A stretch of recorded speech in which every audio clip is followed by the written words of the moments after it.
सदन में आज राष्ट्रीय राजधानी क्षेत्र शासन संशोधन विधेयक 2023 पर चर्चा हो रही है। मेरे से पूर्व दोनों पक्षों के वरिष्ठ सांसदों ने इस पर लंबा चौड़ा भाषण दिया। ये अच्छा होता कि जब सदन चालू हुआ और उसके 1-2 दिन बाद ही बैठ के तय हो जाता तो 15 दिन हमारे खाली नहीं जाते, ऐसे ही चले गए 15 दिन।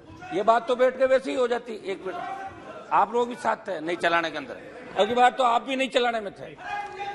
एक मिनट सरोज महोदय, इसके उद्देश्य और कारणों की तरफ देखें तो ये ध्यान में आया कि इसका उद्देश्य दिल्ली राष्ट्रीय राजधानी क्षेत्र शासन अधिनियम 1991 में संशोधन करना है।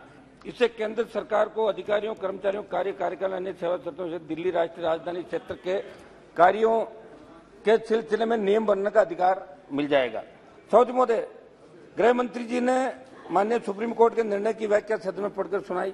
जैसा कि हम सब जानते हैं, सुप्रीम कोर्ट की संविधान पीठ ने ये कहा था कि जो अध्यादेश आप लाए हैं ये गलत है, जिसके बाद केंद्र सरकार ने 19 मई को अध्यादेश लाकर न केवल संवैधानिक सिद्धांतों का उल्लंघन किया और निर्वाचित सरकार के अधिकारों को, आप बात तो करना, बालियान जी डिस्टर्ब क्यों कर रहे हो?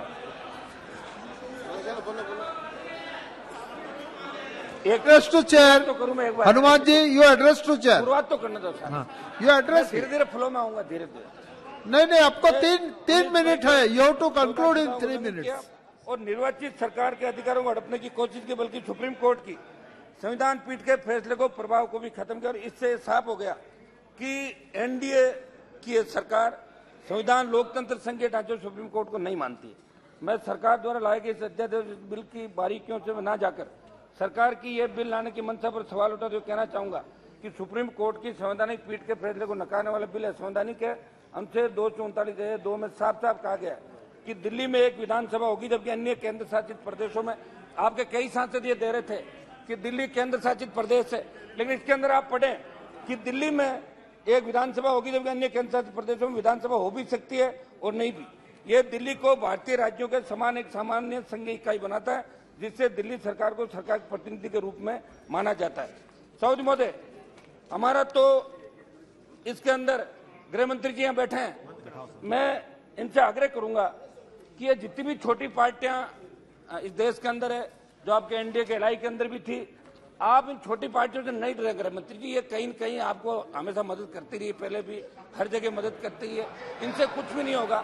सही तो ये होता कि आप विधानसभा, दिल्ली की विधानसभा नहीं जीतने से परेशान जरूर। एक मिनट साहब, एक मिनट बात तो करना चाहिए। तो सब लोगों ने बोला आधा घंटा भाषण दिया, 1 मिनट बात तो समाप्त करना चाहिए मेरी।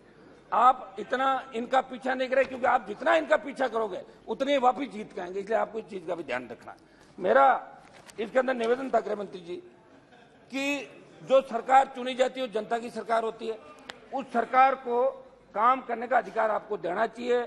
बड़ा मन रख के काम करने का अधिकार आप देंगे तो एक खूबसूरत लोकतंत्र कहलाएगा। हिंदुस्तान वर्ल्ड का सबसे बड़ा लोकतांत्रिक देश है और राज्य जुड़े विषय में निर्णय लेने का स्वतंत्र अधिकार राज्य को मिले, मेरा ये आपसे आग्रह था।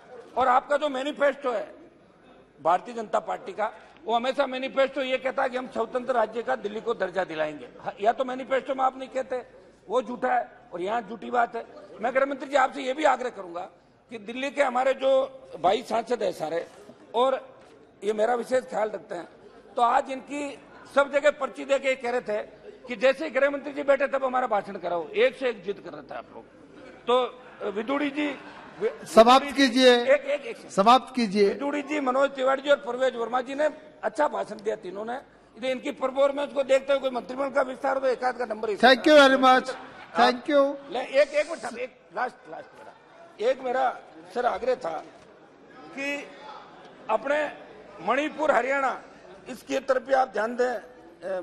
गृह मंत्री जी यहाँ बैठे, और एनडीए की बैठक गृह मंत्री जी आपने बुलाई, लेकिन लेट बहुत बुलाई, 4.5 साल में याद नहीं है आपकी। और अब की बात तो ऐसे दलों को बुला ले जिनका एक भी एमपी नहीं है। लंबी सूची पढ़ के सुना दी कि एनडीए के अंदर इतने साथी, क्या करोगे इनको बिना? बहुत बहुत धन्यवाद। तो मेरा आपसे आग्रह था बेनीवाल जी, बहुत बहुत सरकारों को। श्री सुशील कुमार रिंकू, लास्ट बार समाप्त कर सर, 1 मिनट प्लीज, लास्ट समाप्त कर रहा हूँ।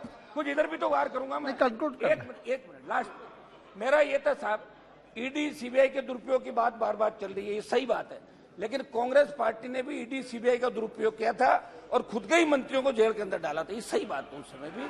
और कई सरकारों को मतलब बर्खास्त किया और 22 बार सही राष्ट्रपति शासन। बहुत बहुत धन्यवाद। दोनों मिले हुए, हम तो ये कहेंगे दोनों श्री मिले हुए रिंकू और हम अलग खड़े हैं। रिंकू जी, सुशील कुमार रिंकू जी। सर